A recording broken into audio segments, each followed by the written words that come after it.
That is a little police boat. Yeah. Is that what you're talking about right there? No, that plane that's coming in. Oh.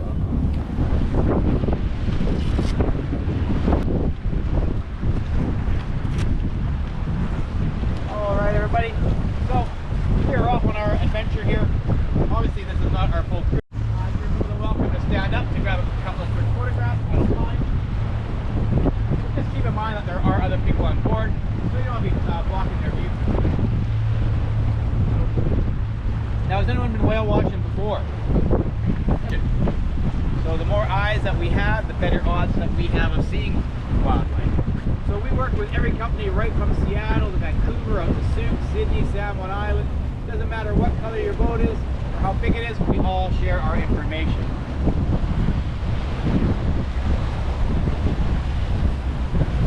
For the other type, which we call transients or big skillet, and these are the mammal eaters. So they eat things like seals, sea lions, porpoises. Their numbers are flourishing, lots of food for them. So we're going to go look for those. In addition, we do have baleen whales that will come and feed in our area. So humpback whales will use this area as part of their summer feeding grounds. The gray whale will kind of migrate through this area on way to their summer feeding grounds. And we get some oddball ones every once in a while, minke whales, big whales, and seals and sea lions as well. So my goal is always to try and show you as much as I possibly can in the time that we have, right? Sometimes it's a lot, sometimes it can be pretty skinny up there. These are completely wild animals. So a couple of things here to go over before we get too far along, right? When we are at full speed, I'm not going to be able to hear you and vice versa. You're not going to be able to hear me. So if you guys have a problem at any time throughout the course of the trip, you want me to stop or slow down for any reason, we have a hand signal for this. It's just a straight arm up in the air with a closed fist, okay? I see. Also, I will mention that we do have a washroom on board, okay? It's just right back here. There's plumbing built for boats. You're also wearing a big bulky suit on a moving vessel. So I like to say it's there for emergency use only, but obviously we are humans, so if you need to use it, no big deal.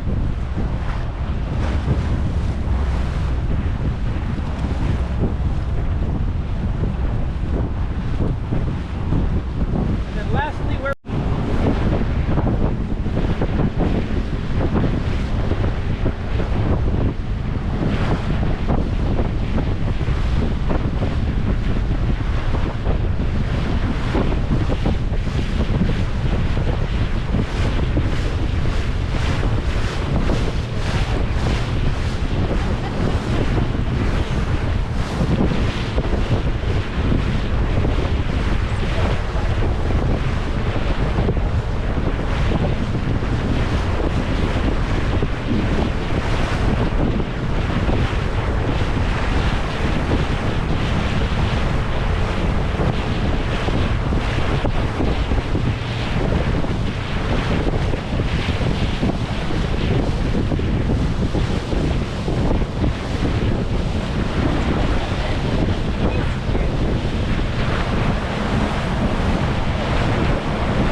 behavior here.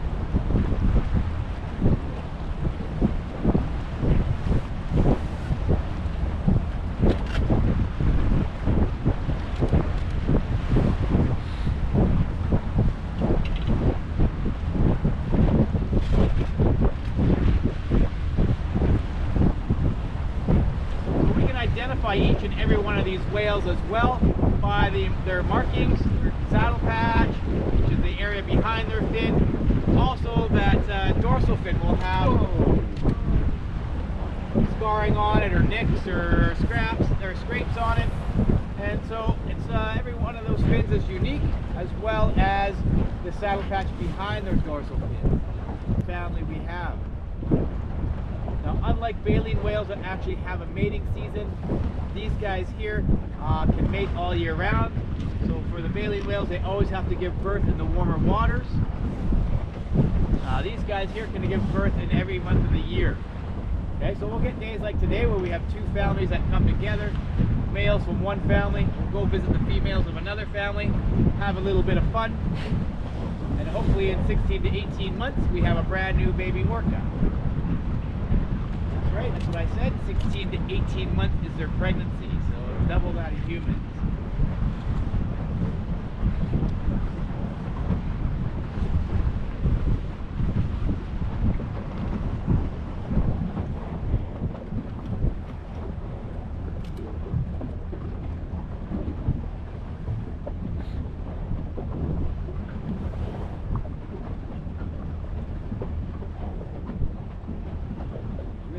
Breath when they come to the surface.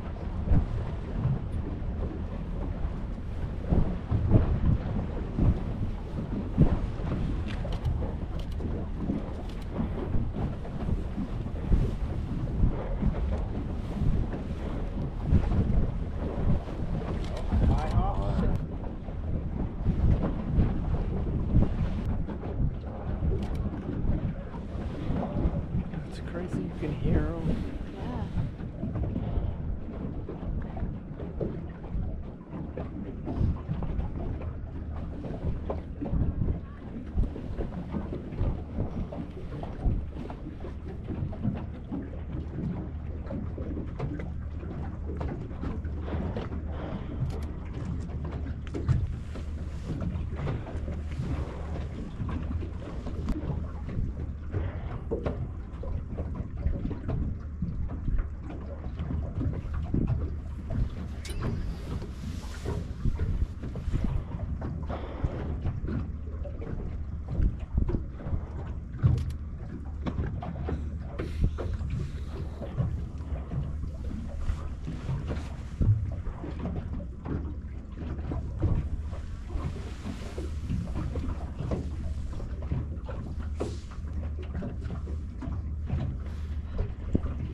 Those will miss when they come up to the surface like that. So what they're doing is they're exhaling and then they're inhaling all at that split second that they're at the surface. And they so they're very sensitive around their blowhole, so they can tell the instant that they reach the surface. So they're not taking any water into their lungs. So what they're doing is they're exhaling at about 100 miles an hour, or 100 kilometers an hour, so about 60 miles per hour, and then sucking right back in. Another spy hop there. And whereas humans, we kind of just exchange about 20% of the gases in our lungs. These guys are much more efficient at breathing. They exchange about 80 to 90% of the gases.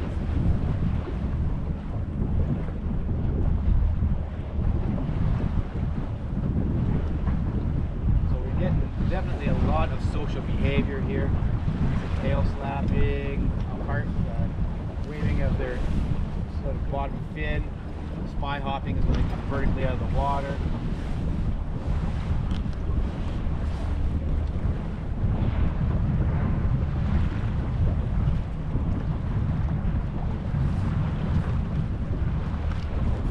Definitely looks like a bit of baiting.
to have this sort of flat calm here in the strait. So this is called the Strait of Waterdeep.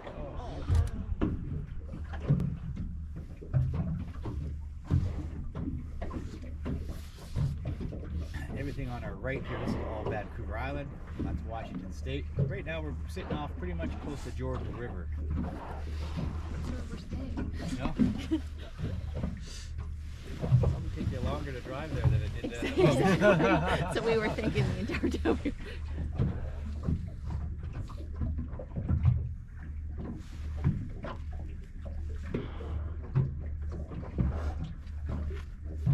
Out here in a long time. Normally it's not that calm out here in the strait, so we still close to Victoria, but these guys were actually off the waterfront of Victoria on my last tour, not very far from there, so see how far they can travel.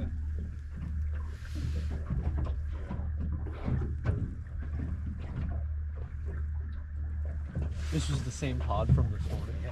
Oh wow.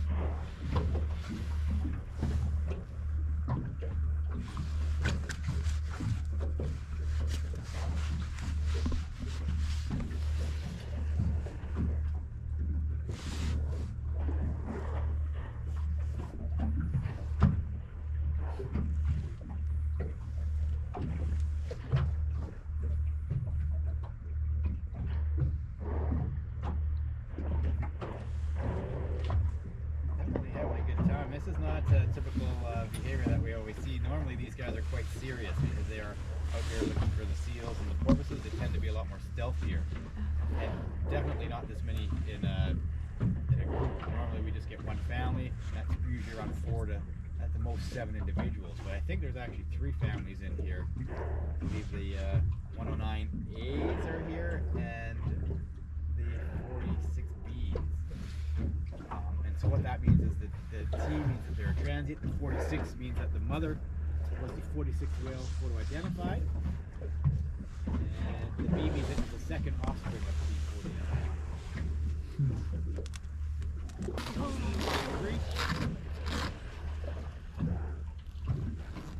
109A. Did everyone hear the story about the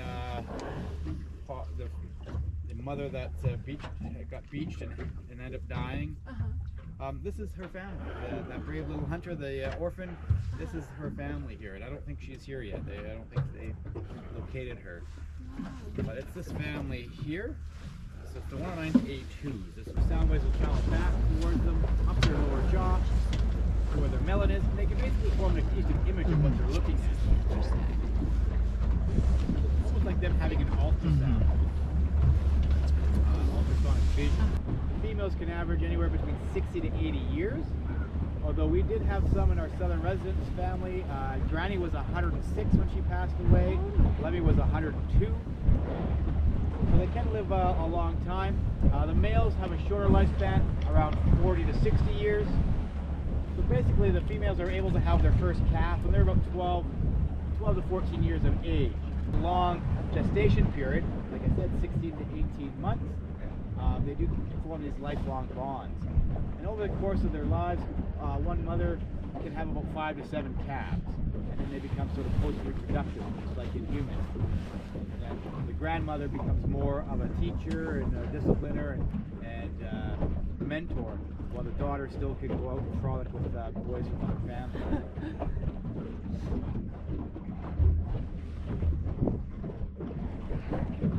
So like I said, we'll have days like today where males will visit one family, but they always go back to their mother, and then the other ones go their separate ways as well.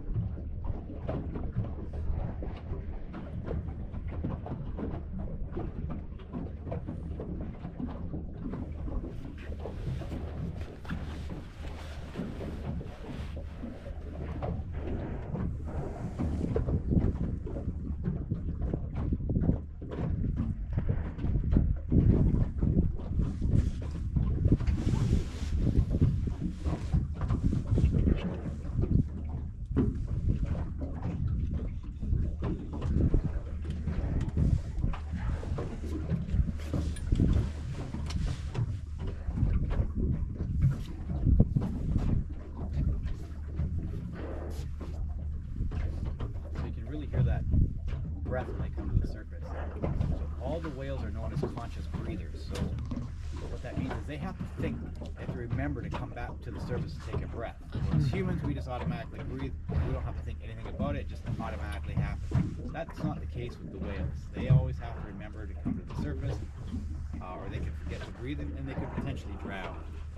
So when it comes to sleeping, they can't fall asleep like humans. We just kind of nod off and we don't do nothing. These guys have to remember to come to the surface. So what they tend to do is it's called resting.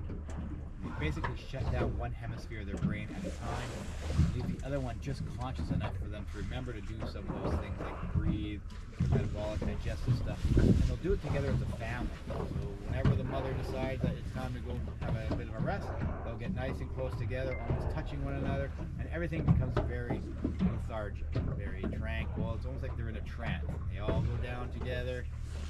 They'll stay down for about 2 minutes and all come up to the surface and do about 4 breaths, and then they all go down. And they're not moving very far. And when they rest that side of the brain, they'll actually switch the hemisphere.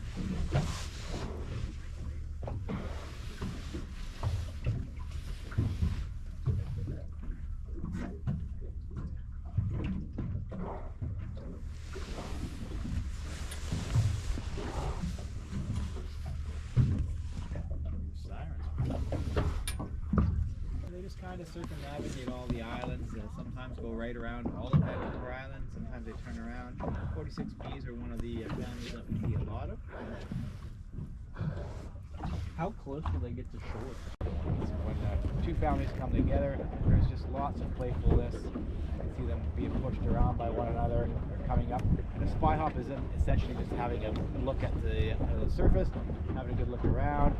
Their eyesight is as good above the surface as it is below the surface. So it's like them looking at us, seeing if anyone's watching their behavior. And sorry, did you say only the females hang out together? Nope. Oh. It's just a family. Oh, so, the family. Yeah, so it'd be a mother, and she could have 3 sons. Yeah. But they always stick together, Okay. family. And it's always a long term. And it could be multi-generational. Right. Like this particular family has the mother. 198 was born in 1990, and she had 6 altogether, babies, and then some of her kids have had 2 babies as well. Wow.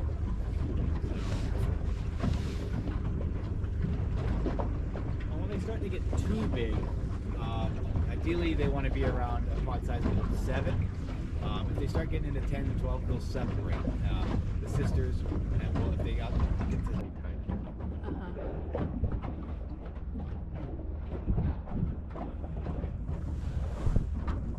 So those males don't actually develop that, or don't actually become sexually mature until they're about 14 years of age. And they go through what's called a sprouting. See how that fin is all floppy? So he's just a teenager. So what happens when they get to be about 12 or 14? They go through a growth spurt. And so that fin will go from being very short to all of a sudden sprouting about 1 or 2 feet in 1 year. So it's all made of cartilage. So that first couple of years it's just very floppy. So they're called sprouters then. And so he's just kind of trying to figure out how it works. And as he gets older, they become more strong. So it's not as floppy. And so it's really tough to tell the gender of a whale when they're younger, because they don't have that big fin. They're not born with that. That doesn't happen until they're around 14 years. So what to determine the gender of these whales, you basically have to be able to see the underside of it. Whoa! And so the females will have sort of 2 white markings. They're called mammary slits, and that's how you can tell the gender of a whale. Because the juvenile males look a lot like females, so they go through that growth. So we got a picture of that. Zoomed in and see I know, right?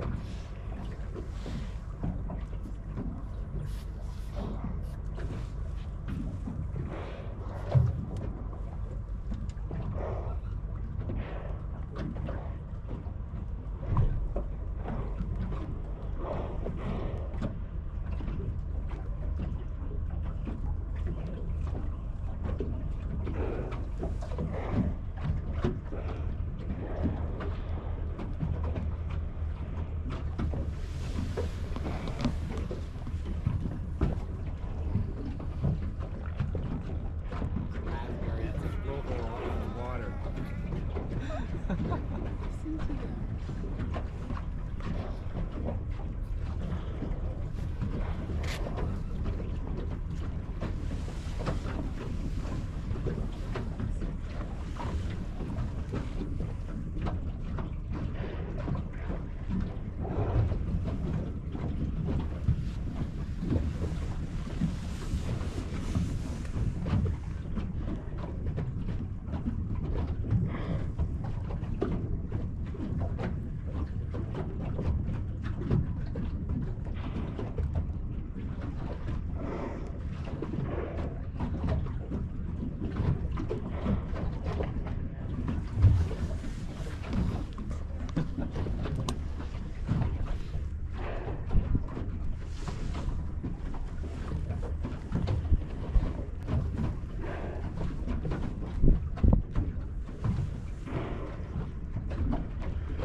What is a pink sea snake?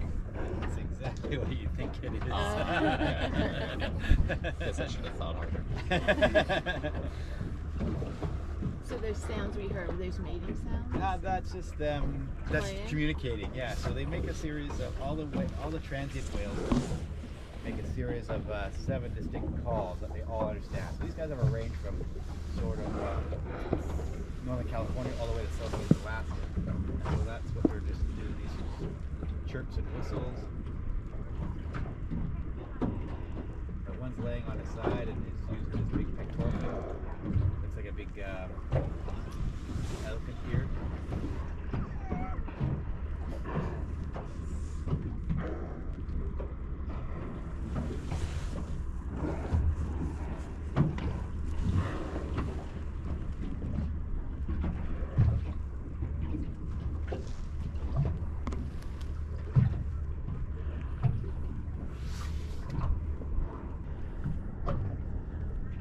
I was on one trip one year and there were some kids and they were like, "Mommy, look at that! He's got a baby's arm coming." I guess when you're flailing around, Yeah. you gotta, It kind of strikes you. yeah.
get home. What we call a traffic jam in whale watching.